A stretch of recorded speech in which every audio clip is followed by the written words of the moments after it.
Bonjour, j'espère que tout va bien chez toi. Bonne semaine à toi, parce que c'est une nouvelle semaine qui commence aujourd'hui. Aujourd'hui, j'aimerais commenter pour vous le texte de Saint Luc, chapitre 4, de versets 16 à 30. C'est là où Jésus démarre son ministère. Jésus commence son ministère. Et j'aimerais souligner pour vous dans ce texte trois choses qui me semblent très importantes.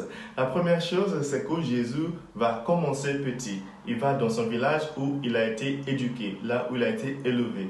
Il y a beaucoup de jeunes qui veulent faire des grandes choses dans la vie, peut-être aussi des personnes moins jeunes qui ont des ambitions, qui veulent faire des grandes choses. Ça, c'est magnifique. Il faut toujours savoir commencer petit.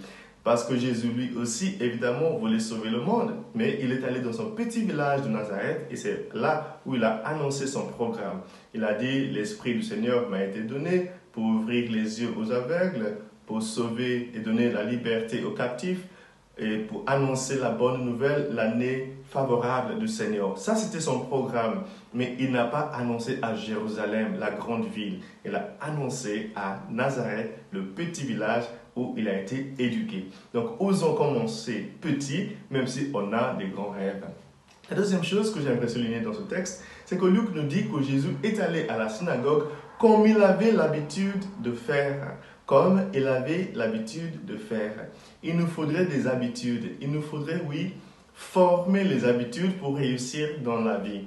Si tu prends des médicaments, par exemple, tu ne peux pas les prendre n'importe comment, genre matin, tu rates midi, tu prends le soir, ou tu prends matin, tu prends midi, tu rates le soir. Ouais.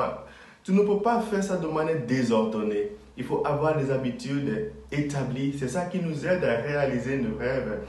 Luc nous dit bien que Jésus avait l'habitude d'aller à la synagogue. Quelles sont tes habitudes? Quand tu te lèves le matin, qu'est-ce que tu as l'habitude de faire?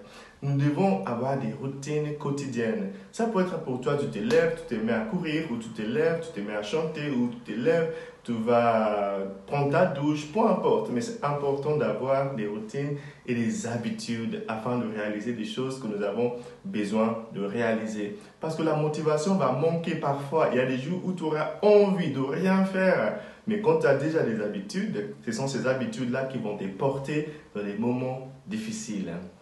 Pour terminer, j'aimerais dire que quand tu commences, sache que des gens vont toujours te critiquer, des gens vont te rejeter. Quand Jésus a annoncé son programme à Nazareth, il y a des gens qui ont dit mais il n'est pas sérieux, on le connaît, c'est le fils de Joseph, le charpentier, n'est-ce pas? Sa maman Marie, on la connaît, bah, il n'a rien, il te prend pour qui?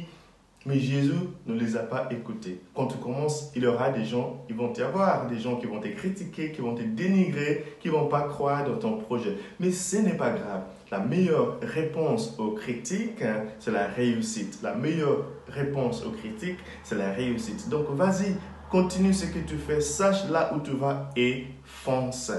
N'écoute pas les critiques, réussis. Et les gens qui t'ont critiqué au début vont te rejoindre après. La vie est faite ainsi. Que Dieu te bénisse aujourd'hui, le Père, le Fils et le Saint-Esprit. Amen. Bonne semaine.